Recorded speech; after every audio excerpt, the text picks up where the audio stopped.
दिल्ली विधानसभा चुनाव के नतीजे आए हुए 4 दिन बीत चुके हैं। अब तक बीजेपी की ओर से दिल्ली के अगले मुख्यमंत्री का नाम घोषित नहीं किया गया है। अलग अलग चेहरों के दावे किए जा रहे हैं, लेकिन बीजेपी हाईकमान का दावों के उलट फैसले लेने का तरीका पुराना है। मध्य प्रदेश से लेकर राजस्थान और छत्तीसगढ़ विधानसभा चुनाव के दौरान यह देखा जा चुका है। ऐसे में सस्पेंस बना हुआ है। हालांकि कल रात को इस मामले में हुई 2 दिग्गजों की बैठक के बाद जो अंदरूनी खबरें आ रही हैं, वह यह बता रही हैं कि 16 फरवरी के बाद कभी भी नाम का ऐलान हो सकता है। गृह मंत्री अमित शाह और बीजेपी अध्यक्ष जेपी नड्डा की मंगलवार रात को करीब 1 घंटे तक बैठक चली। इस दौरान दिल्ली में सरकार गठन और मुख्यमंत्री के लिए संभावित नामों पर चर्चा हुई और यह फैसला लिया गया कि 16 फरवरी के बाद बीजेपी के विधायक दलों की बैठक होगी और इसी के बाद मुख्यमंत्री के नाम का ऐलान होगा।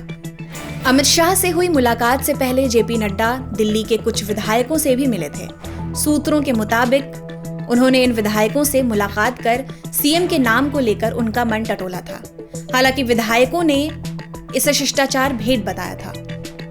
अरविंद केजरीवाल को हराने वाले परवेश वर्मा इस लिस्ट में सबसे टॉप पर चल रहे हैं। वह चुनाव नतीजों के ठीक बाद अमित शाह से भी मिल चुके हैं। जेपी नड्डा से भी उनकी मुलाकात हो चुकी है।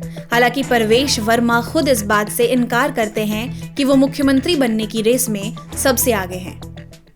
मैं हमारे प्रधानमंत्री जी आदरणीय श्री नरेंद्र मोदी जी का ये जीत अगर सही मायने में है तो उन्हीं की है, क्योंकि दिल्ली की जनता ने उनके ऊपर में विश्वास जताया है। हमारे पार्टी के राष्ट्रीय अध्यक्ष आदरणीय श्री जेपी नड्डा जी का, गृह मंत्री आदरणीय श्री अमित शाह जी का, कि उन्होंने मिलकर ये चुनाव को अपने हाथों में लिया, कमान ली, धुआंधार प्रचार किया, कार्यकर्ताओं का मनोबल बढ़ाया, तो ये सभी की जीत है। परवेश जी, ये बताइए पहली प्राथमिकता क्या होगी? देखिए, हमारी तो पहली प्राथमिकता में यहाँ की महिलाओं को 2500 रुपये का हमने वायदा किया है। हमने सारे करप्शन के ऊपर में एसआईटी का गठन करने की बात करी थी। हमने यमुना रिवर फ्रंट बनाने की बात करी थी। दिल्ली में पोल्यूशन कम करने की बात करी थी। दिल्ली में ट्रैफिक कंजेशन कम करने की बात की थी। सारी की सारी दिल्ली को अच्छा सुंदर बनाना, दिल्ली को अच्छी राजधानी बनाना, जैसे दुनिया में राजधानी होती हैं वैसा बनाना कि दिल्ली वालों को ऐसी राजधानी पे गर्व हो, ऐसी राजधानी मिलके बनाएंगे। तो सारी हमारी प्राथमिकता है। परवेश, सबसे पहली जो प्राथमिकता है सीएम पद की, अगर दिल्ली की बात करें तो आपका नाम सबसे पहले आया है, क्या कहिए इस बार? देखिए, हम ऐसी पार्टी में काम करते हैं जिसमें पार्टी का विधायक दल तय करता है, उसके बाद में पार्टी की लीडरशिप उस पर अपनी मोहर लगाती है, तो जो पार्टी का निर्णय होगा वो सबको मंजूर होगा।